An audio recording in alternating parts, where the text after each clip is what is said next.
In Myanmar, people celebrate many events such as a wedding, a first birthday, a wedding ceremony, a son or sons becoming a novice monk temporarily, or any other reason for a celebration. Then there are funerals, which are not really celebrations. Probably you will most commonly encounter two of these occasions, weddings and funerals.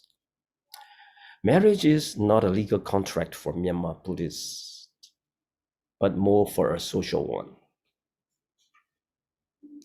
As long as a couple are recognized by the society around them as being married, they are entitled to enjoy all the benefits of the Buddhist marriage laws, which protect the interests of spouse as well as children. Should a couple decide to separate, all property accrued during the marriage will be divided equally. In the event of the death of a spouse, the surviving spouse is entitled to half the assets, and the remaining half is divided amongst the children. Once the surviving parent dies, the property is divided equally amongst the children. This is the essence of the law, but there are many other provisions attached. Since the marriage becomes legal once it is recognized by the society around them, it can be as simple as a couple paying respects to their parents for the marriage to be recognized. But from this simple ritual, there has been an explosive growth in ostentation among the rich families. Most couples will try to have a wedding within their means. Some do go to court to sign a document in front of a judge or call a notary to the house for the marriage document signing, but it is not necessary. Then they may have a reception in a place they can afford or want to hold it in. This may be at a monastery, a wedding hall, a hotel, or anywhere with a bit of space. The ones that adhere to more traditional customs are the most pleasant for guests unless they want to go to see and be seen in high society. Most weddings held at monasteries or wedding halls only give a time frame, and guests can come and go anytime they like. They will be seated and food placed in front of them. However, the ones held at the hotels can seem excruciatingly long, sometimes even though the given time frame is only 2 hours.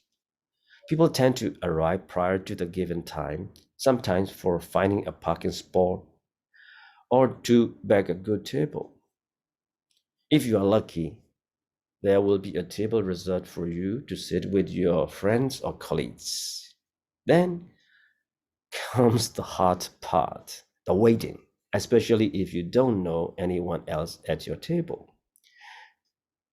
That is when your smartphone is useful, so you can occupy yourself. People have to wait for the arrival of the bridal party. Waiters scurry around, placing food in front of people, but no one eats until at the end of the ceremony. The master of ceremonies will invite all guests to partake of the food provided by the bridal couple. But if you are really hungry or need to leave early, you can eat. If you don't excuse yourself to other people at your table, they will just say, look on indulgently at you. It is not that great a fox pass. There are two kinds of ceremonies.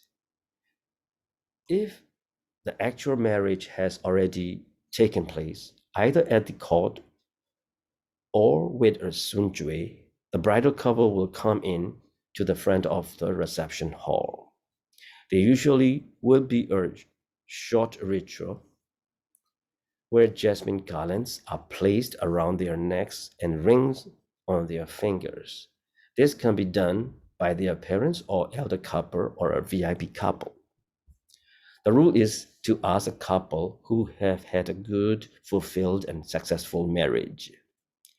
The master of ceremonies might ask the guests to clap to celebrate the marriage, after which he will thank all those who need to be thanked, starting with the couple or couples who carries out the rituals, any VIPs who grace the occasion, and all the guests, and go on to the hotel staff, caterers, designers of the bridal clothes, sometimes the person landing the jewelry and the floral designer.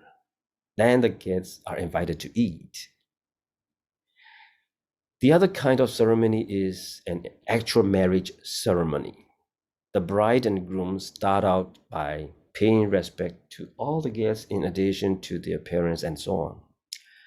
The ceremony basically consists of an older couple placing the bride's hand over the groom's, wrapping a silk scarf around the hands and pouring water over the hands to symbolize the strength of the union, as water is considered indivisible. Even with the obstacle in its path, it will come together again. This marriage ceremony will then be followed by the placing of garlands and the rings. It can take as quickly as just going through the motions, but it can take quite long if the master of ceremonies adds other touches or starts extolling the virtues of bride and groom. Sometimes an older person will be invited for a few words of advice. Dress code for weddings usually call for formal wear. Men not wearing traditional longi and taipo, the men's jacket pot, usually wear a suit and tie. Myanmar ladies wear silk or lace. Older women also use a fine shawl to complete their formal look. Although one makes a decision partly based on one's guess about the need for formality, the rule of thumb is that one honors the bridal couple by coming decently dressed. The same dress code applies to the other ceremony as well.